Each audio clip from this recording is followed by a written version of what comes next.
Halo semuanya, perkenalkan nama saya Rosa Ulina Ginting, NIM 240221748 dari Prodi Bisnis Digital Universitas Satyatiara Bhinneka.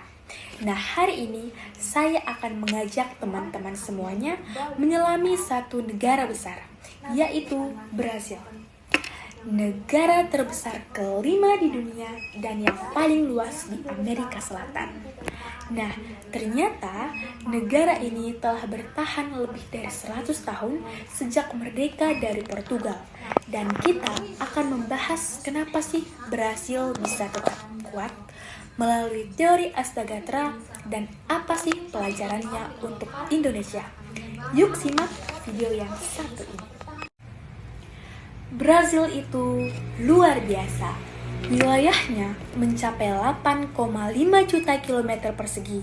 Punya hutan Amazon yang menjadi paru-paru dunia dan dikenal dengan sepak bola, musik samba, dan karnaval yang penuh warna. Tapi jangan kira mereka tanpa masalah. Brasil pernah mengalami yang namanya krisis politik besar, seperti pemakzulan presiden tahun 2016, adanya korupsi sistemik yang mengakar dalam birokrasi, dan ada kesenjangan sosial yang menyebabkan daerah kaya dan miskin sangat kontras. Nah, lalu apa sih yang membuat mereka tetap bertahan? Nah, kita akan pakai teori Astagatra yang terdiri dari Trigatra atau faktor fisik dan Pancagatra atau faktor dinamis manusia. Nah, dari sisi Trigatra, ternyata Brasil ini geografinya punya laut, punya hutan, sungai Amazon, dataran tinggi. Hal ini menjadikan negara strategis untuk pangan dan energi terbarukan. Nah, dari sisi demografi, Brasil punya 210 juta penduduk dan Brasil punya keragaman etnis tinggi, kulit putih, Afro-Brazil, dan penduduk asli. Nah, dari sisi kekayaan alam, Brasil adalah produsen utama kopi, kedelai, dan biofuel. Tapi mereka juga hadapi konflik agraria dan deforestasi parah di Amazon.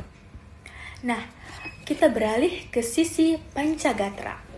Nah, dari sisi ideologi, Brasil menganut demokrasi liberal dan konstitusi tahun 1988 yang menjamin hak asasi manusia dan kebebasan sipil.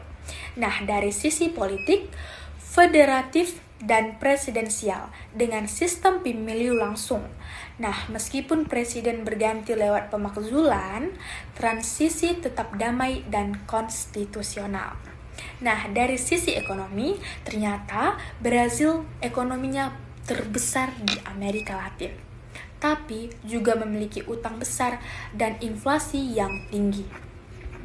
Nah, dari sisi sosial budaya, Brasil dikenal lewat samba, sepak bola, karnaval Rio, dan agama Katolik. Budaya ini mempersatukan masyarakat walau berbeda latar belakang loh. Nah, dari sisi pertahanan dan keamanan, militer fokus ke perlindungan internal dan juga aktif dalam misi perdamaian PBB seperti Haiti. Nah, melalui Brasil, kita dapat banyak belajar hal berharga untuk Indonesia.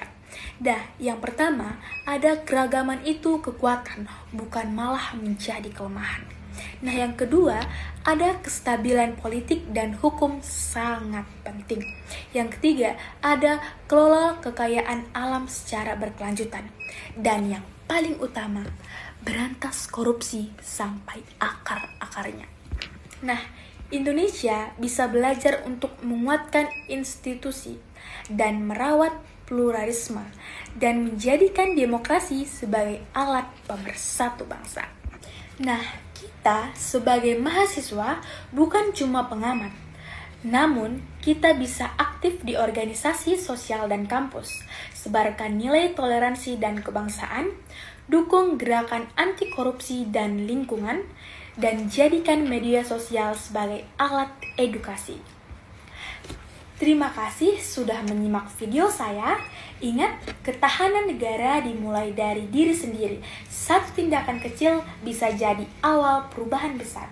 Saya Rosa Olina Ginting, pamit undur diri. Terima kasih.